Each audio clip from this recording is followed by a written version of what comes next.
Waktu dan tempat saya persilakan kepada Semulidi untuk mengisi waktu ya. Oke, selamat pagi semuanya. Halo, salam sehat. Pagi. Pagi, Bu. Selamat Pagi. selamat pagi, Bu Feby. Pagi Ini semua. sini semua ketemu lagi, senang sekali ya. Oke, hari ini kita akan sama-sama belajar tentang gratitude, hidup dengan gratitude ya. Saya rasa ini adalah hal yang penting dan baik sekali di dalam kehidupan kita karena ini menjadi sesuatu yang bisa menjadi tulang punggung kehidupan. Khususnya kalau kita adalah orang-orang yang juga punya pergumulan yang seperti kita tahu ya. Bentar, saya lagi ngambil ini. Oke, sebelum kita masuk ke bicara soal gratitude, saya mau teman-teman ambil pause sejenak, coba. Ambil pause sejenak, lalu saya mau teman-teman menjawab 3 pertanyaan saya, ya. Nanti setelah itu kita baru masuk dalam doa. Pertama, coba. Sampai hari ini, sampai hari ini nih ya, berapapun perjalanan hidup kita sudah berlangsung, apa yang menolong teman-teman itu bisa bertahan hidup sampai sekarang, menjalani liku-liku perjuangan. Ya, apalagi kita tahu pergumulan kita ini urusannya adalah berurusan dengan mental health gitu kan. Kalau urusan sama mental health itu banyak pergumulan. Tapi apa yang membuat kita bertahan sampai sekarang? Coba pikirin. Jangan jawab dulu ya. Pikirin. Pertanyaan kedua, apa yang membuat teman-teman merasa bahwa hidup ini boleh dikatakan masih indah, ya, dan berharga untuk dijalanin sampai akhir nanti? Oke? Jadi kalau nengok ke belakang, apa yang bikin kita tahan sampai hari ini? Lalu sampai di hari ini, apa yang kita anggap hidup kita nih sekarang ini indah dan berharga untuk kita pertahankan sampai nanti kita sampai ke masa depan. Tiba waktunya kita pulang ke pangkuan Bapak. Coba pikirin apa,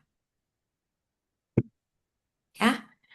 Nah, kalau kita sekarang ini punya keluarga, punya hubungan, ya, dari teman, komunitas, di antara kita ada yang punya pekerjaan, ada yang punya pelayanan. Coba tanya juga, kira-kira apa yang membuat Anda tuh kok dalam satu relasi, ya, pertemanan, pernikahan, keluarga, pekerjaan, pelayanan itu bisa bertahan? Ada banyak alasan, tapi saya mau kita pikirkan satu alasan yang paling mendasar, ya, eh, sehingga kita bisa bertahan, menjalani liku-liku perjuangan yang sudah kita jalanin, bisa merasa hidup ini tetap berharga, indah untuk diteruskan, dan di dalam kehidupan sekarang kita punya teman, punya komunitas, punya keluarga, punya pekerjaan, punya pelayanan. Kira-kira hal apa yang membuat kita bertahan? Nah, silakan ketik sekarang jawabannya di chatbot. Kalau teman-teman merasa apa itu, saya minta teman-teman boleh mengisinya. Oke, coba apa? Ah, ini saya mau lihat chatbotnya nih gimana. Udah nggak bisa lihat saya di sini ya. Oke, oke, oke, oke. Oke, oke. Saya di sekarang muncul nih bisa lihat ya. Oke, sudah ada? Ada yang sudah? Oke, orang yang aku sayangi, aku keluarga, anugerah Tuhan, kasih karunia Tuhan. Percaya Tuhan punya maksud. Oke.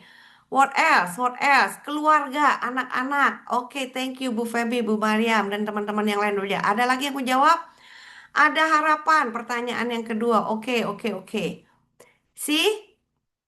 Ada sesuatu yang membuat kita bertahan, ada sesuatu yang membuat kita merasa hidup ini masih indah, berharga untuk dipertahankan. Ada orang tertentu, ada kesadaran akan kasih Tuhan ya. Ada seseorang yang kita sayangin yang membuat kita mau bertahan ya. Ada janji dari Tuhan, keluarga dan relasi dengan orang-orang di dalam hidup. Thank you Ega, Femi ya, eh, Asiana. Hanya anugerah Tuhan. Oke, kalau kita tarik semua daripada yang teman-teman jawab, boleh nggak saya katakan dengan satu kesimpulan? Bahwa ketika kita merasakan ada apa yang namanya gratitude. Gratitude ini adalah satu macam rasa syukur ya. Kalau kita punya rasa syukur, maka kita bisa ketemu bahwa hidup ini ternyata merupakan sesuatu yang membuat saya kuat sampai sekarang. Ya, membuat saya kuat sampai sekarang. Saya bisa jalanin. Dan kalau sekarang saya merasa hidup saya hari ini merasa indah, berharga karena ada sesuatu yang saya bisa syukuri. Aduh, saya bersyukur ada Tuhan yang mengasihi saya.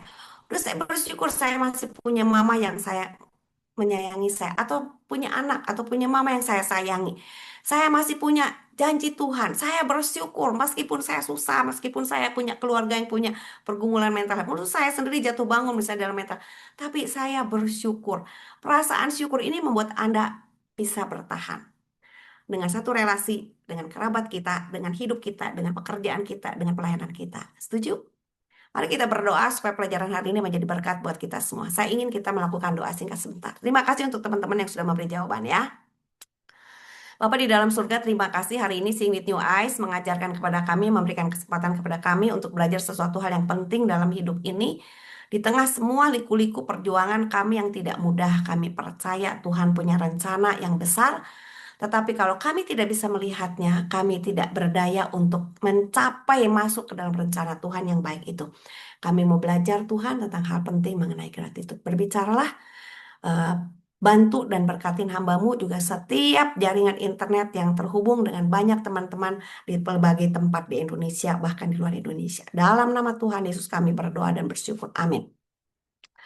Jadi gratitude ini merupakan salah satu hal yang sangat penting teman-teman sekalian. Karena dengan adanya gratitude, kita ini memiliki sesuatu yang membuat kita bisa bertumbuh.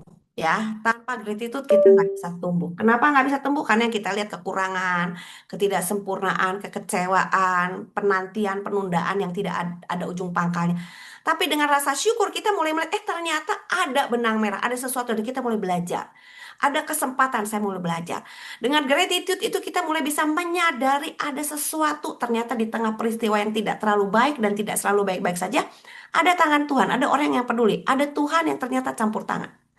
Dan kemudian gratitude membuat kita kalau memang ada sesuatu yang baik, saya bisa menyesuaikan diri untuk belajar sesuatu. Dan ketika kita belajar menyesuaikan diri, maka kita melihat kita seperti punya sayap, kita punya sesuatu dalam hidup yang membuat kita masih bisa berdaya. Iya, saya sakit. Oh, saya memang hidup dengan seseorang yang tidak sempurna, seseorang yang punya pergumulan. Tapi ternyata kalau saya belajar menyesuaikan dia, ada sesuatu yang berubah. Dan itu memberikan sesuatu kekuatan yang baru, itu memberikan inspirasi kepada kita sendiri dan menjadi inspirasi buat orang lain.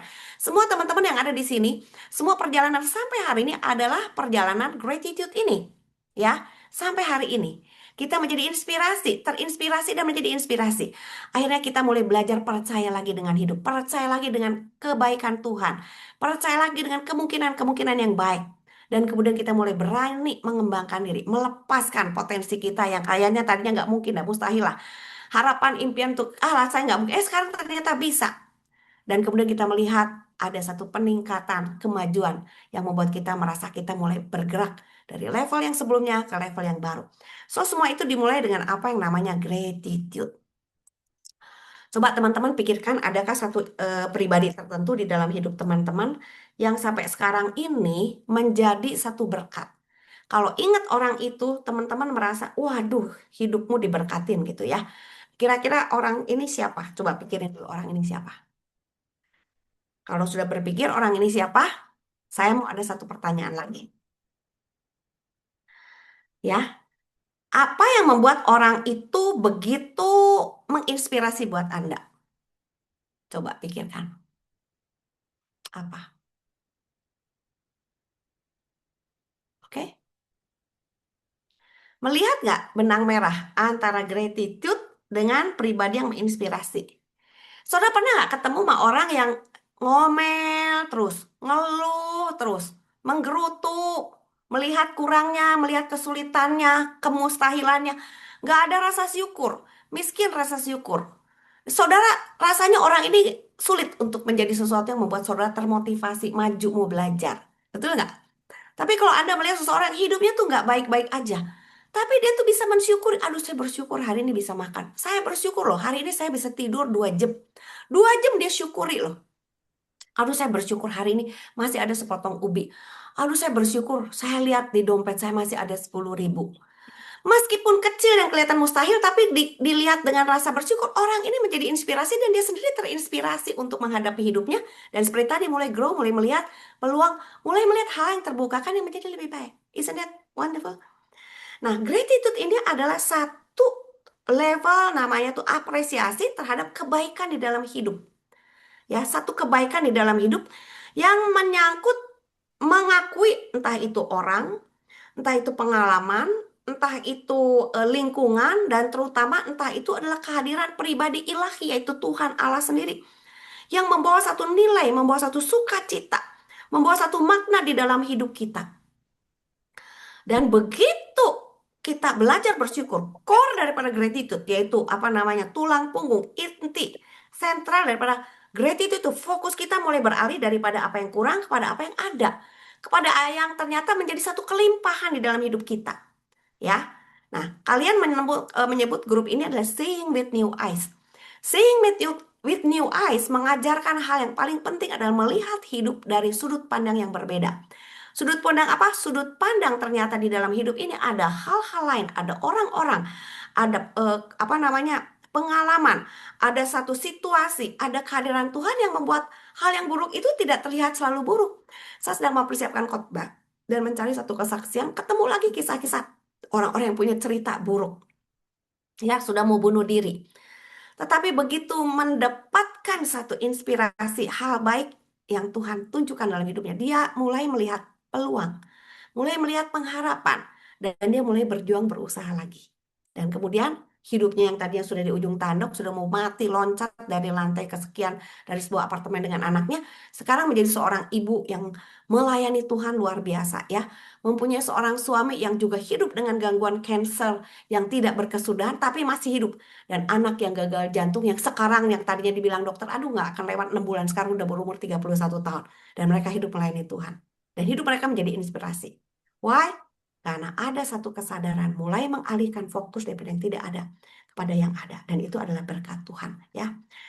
Hasil penelitian dari ilmu, jadi science behind gratitude itu, satu riset menunjukkan bahwa gratitude itu mengaktifkan jalur syaraf. Jalur syaraf, kita udah belajar tentang otak ya di Family to Family, yang berasosiasi dengan emosi positif dan kesejahteraan. Studi yang dipublikasikan dalam Psychological Science menggarisbawahi bagaimana latihan gratitude. Latihan, kalau kita nggak biasa pun belajar mensyukuri hal yang kecil, disyukuri dengan sungguh-sungguh. Ya, itu ternyata bisa memperkuat fungsi otak dan mempromosikan resiliensi emosi. Dan ini yang perlu bagi apa yang namanya penyembuhan, pemulihan proses seorang yang bergumul dengan mental health. Karena kita punya pergumulan dengan cairan otak yang perlu bantuan, entah dengan terapi, dengan obat, dan salah satunya adalah dengan latihan bersyukur. Latihan gratitude. Salah satu ciri orang mulai sehat, mulai bisa bersyukur. Tapi kalau belum bisa bersyukur, bagaimana? Dilatih sedikit-sedikit. Aduh, hari ini saya bisa bangun. Walaupun memaksakan diri. Saya udah bisa pakai tali sepatu saya sendiri. Saya udah bisa mandi. Saya udah bisa sikat gigi. Saya ada sedikit mulai bisa terlibat dalam pekerjaan. Bersyukur hari ini saya ada kemajuan walaupun cuma 1 mili. Ya, cuma 1 gram. Dan itu akan mengaktifkan energi positif jalur syaraf di otak kita yang akan membawa kita kepada hal yang makin baik. Salah satu contoh di dalam Alkitab yang hidupnya menjadi inspirasi adalah seorang bernama Paulus yang hidupnya saya kira teman-teman semua tahu. Dulunya dia punya segalanya sebagai orang ahli Farisi, orang Yahudi ya. Lalu kemudian dia merasa sudah melakukan apa yang seharusnya dilakukan dengan menganiaya orang Kristen, menangkapi orang Kristen, menaruhnya dalam penjara, bahkan membunuhnya, merajamnya dengan batu. Dia pikir dia udah benar. Ternyata dia salah. Dia justru menganiaya Tuhan Yesus. Ya, lalu Tuhan Yesus menangkap dia dalam perjalanan ke Damsyik dengan surat kuasa dan dia menjadi murid Kristus. Sejak itu hidupnya berubah. Dia kehilangan favoritism dari orang banyak ya. Dia kemana-mana mau ditangkap, mau dirajam batu, mau dipenjarakan, mau dibinasakan oleh orang-orang ahli Taurat, orang-orang Yahudi. Tapi dia memberitakan Yesus dan di dalam liku-liku hidupnya yang dirajam berapa kali, pernah dipenjarakan, ditolak, dikejar-kejar, harus ngumpet-ngumpet turun dari jendela tempat yang tinggi. Dia bisa berkata di dalam satu hidupnya bahwa sekarang saya ada sebagaimana saya ada itu karena kasih karunia Tuhan. Saya ada sekarang menjadi hamba Tuhan untuk rasul, untuk orang-orang yang bukan keturunan Yahudi. Dan saya memberitakan Injil, saya menjadi misionaris, saya pergi ke sana ke sini, ketemu pejabat-pejabat, ketemu orang banyak, ketemu raja ya. Dan dia menulis banyak surat. Hari ini saya ada sampai hari ini karena anugerah Tuhan. Dan anugerah Tuhan yang Tuhan berikan kepada saya itu tidak saya sia-siakan. Sebaliknya, saya bekerja lebih keras daripada banyak orang itu. Tapi bukan saya loh. Kasih karunia Allah yang menyertai aku. Saudara lihat nggak? Ada satu ungkapan-ungkapan yang saya sebut adalah ungkapan-ungkapan yang penuh kerendah hatian. Tapi noble, humble but noble. Dia punya prestasi yang begitu banyak, tapi dia menyadari sebetulnya bukan dia. Ya, dia hidupnya udah nggak punya apa-apa. Dan di sini saya melihat dari mana pengakuan itu. Pengakuan itu datang daripada satu kondisi keadaan Paulus belajar bersyukur dengan sudut pandang yang baru. Ya, hidupnya merupakan satu kesaksian inspiratif yang penuh carut marut, tapi memantulkan kuasa kasih karunia Allah. Dan dia bersyukur, saya sudah kehilangan semuanya. Saya bahkan punya sakit, ada yang bilang sakit mata, ada yang bilang sakit apa namanya kulit, ada yang bilang mungkin sakit yang sekarang mungkin kita anggap cancer atau whatever atau autoimun atau apa sajalah. Kita nggak tahu, pokoknya sesuatu yang mengganggu, duri dalam daging. Tapi dia melihat ada kekuatan Tuhan, kuasa kasih karunia Tuhan yang terus bekerja di dalam diri. Rasa syukur itu membuat Paulus terus berkembang menjadi satu pribadi yang menjadi inspirasi buat banyak orang. Dan setiap kita dengan pergumulan hidup kita masing-masing, ada yang sebagai caregiver, ada yang sebagai penyandang, ada yang sebagai orang yang peduli, ya, kita bisa menjadikan hidup kita punya dampak yang besar dan makin besar, makin baik dengan satu latihan gratitude. Ya. 1 Korintus 15 ayat 10 memberikan pelajaran tentang gratitude itu sebagai bagi saya itu sikap hati yang terus berkembang, bukan satu state keadaan satu kali, enggak. Yang berlatih berkali-kali terus-menerus dilakukan setiap hari sehingga gratitude kita makin skopnya makin luas, makin dalam, makin lebar, makin banyak, makin berkembang. Dan kalau kita bersyukur untuk makin banyak hal, ini energi positifnya ya, kekuatan fungsi otak kita itu akan makin kuat dan makin baik dan makin sehat. Jadi sikap gratitude ini akan mengubah cara kita melihat masa lalu. Ya, kita nggak lihat masa lalu itu sebagai luka, sekalipun mungkin bisa dilihat sebagai sesuatu aib bagi orang lain ya, stigma. Tetapi karena gratitude kita bisa mulai melihat satu sudut pandang yang baru. Sudut pandang yang bagaimana? Bahwa ternyata ada Tuhan yang mengizinkan dan Tuhan yang mendampingi dan Tuhan yang bisa campur tangan melalui luka ini menjadi satu anugerah. Saya mengalami luka, Pak Jeffrey mengalami luka, teman-teman ini mengalami luka. Tapi ketika kita melihat dari sudut pandang anugerah Tuhan, kita nengok ke belakang. Rasanya bersyukur. Gara-gara yang terjadi di masa lalu kita ada hari ini. Bukankah begitu? Ya. Kalau nggak ada hari lalu kan nggak ada kita hari ini. Nggak ada Seeing with New Eyes ya. Nggak ada Care for Overcomers. Nggak ada Seeing with New Eyes.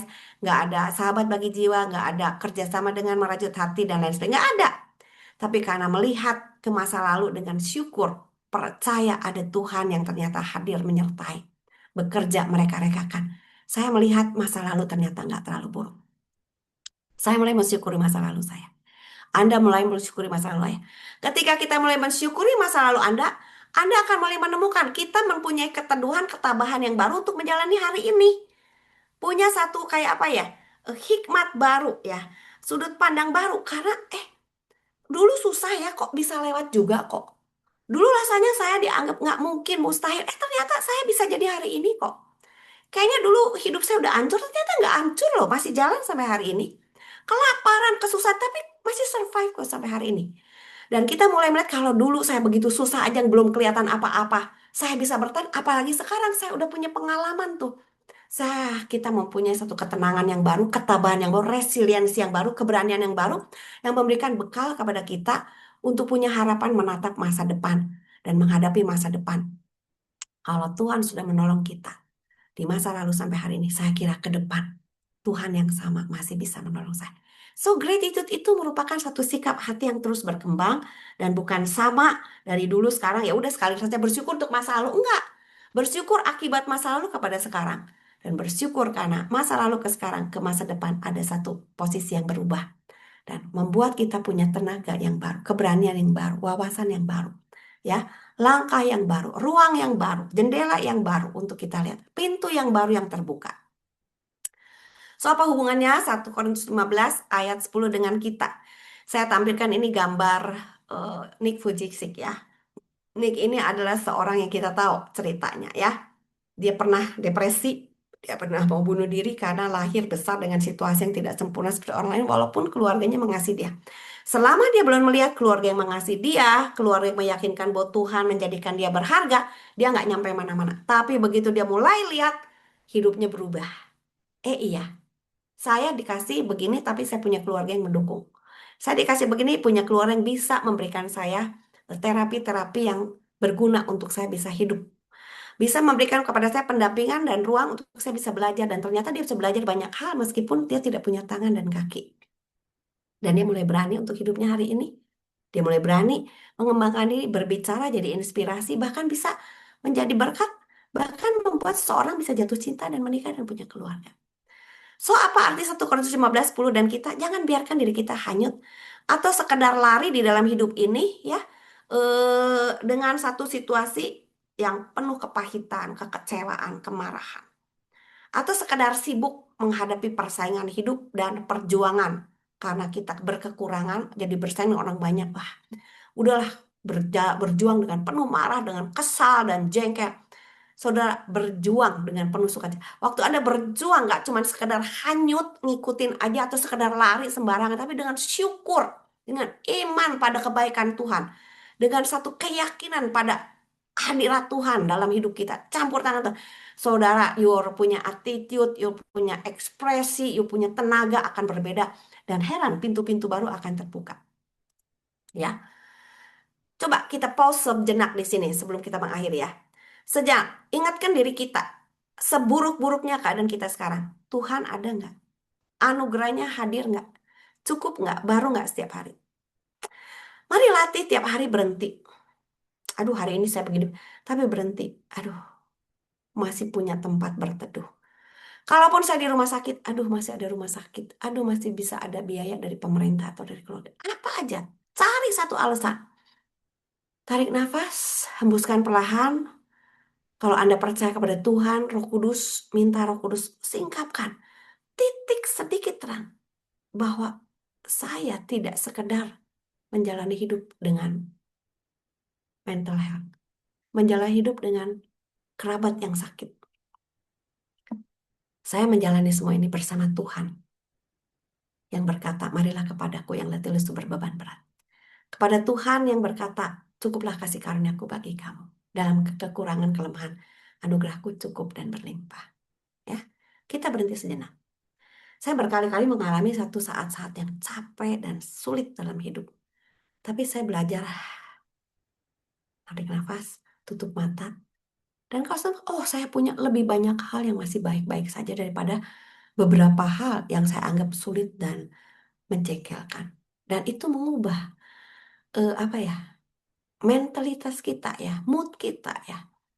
eh Paling enggak keputusan kita, kalaupun memang kita punya kesulitan dengan masalah mood kita nggak bisa dikontrol oleh pikiran kita, ya. Kalau kita bisa berpikir ke sana itu baik. Kalau kita memiliki gangguan pikiran untuk berpikir seperti sebagaimana seharusnya, kita bisa cari bantuan dulu supaya kita bisa berpikir lebih jernih. Karena pikiran yang sedang tidak jernih memang nggak bisa berpikir, dan itu bukan salah saudara saja, ya. Anda tinggal perlu bantuan. Dan terima kasih masih ada bantuan tersedia. Keluarga, teman, komunitas, dokter, perkembangan ilmu pengetahuan untuk menyediakan obat-obat yang bisa membantu kita. Begitu kita tetap mengingatkan diri sendiri akan hadirnya Tuhan dengan segala cara dan anugerahnya, kita akan mulai melihat kita bisa menghadapi hari ini dan maju ke depan dengan lebih baik. Jadi gratitude itu nggak sekedar membuat kita bisa survive dalam hidup, tapi menjalani hidup dengan graceful. Graceful tuh beda ya, dengan sekadar kayak lewat api nggak masih ada gitu tapi gosong-gosong. Atau graceful itu lewat api tapi seperti Sadra Mesa Abednego gitu nggak gosong ya. Lewat api, dapur apinya panas sekali tapi graceful banget gitu lah. Daniel dimasukin ke lubang singa, tapi dia tidak dimakan singa gitu kan. Tidak ada yang luka. Nah, itu graceful. Bukan berarti kita nggak babak belur. Mungkin kita masih, oh bisa kena psikosis lagi, oh bisa relapse lagi, oh dirawat lagi di rumah. Nggak apa-apa. Tapi kita keluar, kita bisa graceful. Kita kembali bangkit dengan syukur, dengan sikap positif yang tidak maniak berlebihan, bombastis seperti NPD atau seperti apa yang terlalu narsistik. Cukup wajar. Mulai melihat diri kita dengan kekurangan, kelebihan, bisa melihat kekurangan kita, pergumulan kita, tapi tidak sebagai sesuatu aib dan stigma yang mengkerdilkan diri sendiri. Saya bersyukur saya bisa lewat lagi, sekali lagi, masa relap saya dengan pertolongan Tuhan. Dan itu akan menjadi satu kekuatan yang baru. Anugerah Tuhan bekerja lebih luar biasa. Ya, seperti banyak cerita orang lain. Seperti Pak Jeffrey yang sudah melewati tahun-tahun yang tidak mudah. Ya, pada akhirnya, nih teman-teman, mari kita sekali lagi belajar di dalam hidup kita ini. Belajar apa? Belajar aneka skill untuk hidup sebagai coping skill. Ya, kita survive, tapi kita nggak mau sekedar survive. Kita mau hidup graceful. Ya, kita belajar dengan belajar mengucap syukur, belajar grateful, belajar gratitude. Jadikan ini bukan respon sesaat basa-basi, tapi fondasi hidup. Kita disiplinkan diri kita. Pagi-pagi, apa yang saya bersyukur? Mau tidur, diam, tulis apa yang kita bersyukur. Bikin jurnal. Kalau nggak terangsang, nggak maksudnya tidak termotivasi, lakukan dengan non-dominant hand. Saya lagi belajar ya. Untuk merangsang neuroplastisitas otak kita, lakukan dengan tangan kiri kalau kita adalah seorang yang tangan kanan. Kalau orang kita kidal, lakukan dengan tangan kanan. Mulai menulis apa yang baik di dalam hidup ini yang saya syukuri hari ini. Jadi satu fondasi hidup, satu latihan kebiasaan. Walaupun perasaan kita tidak mengatakannya, ya, kita tulis apa yang memang harus disyukuri, bisa disyukuri, perlu disyukuri, walaupun kita tidak merasakannya.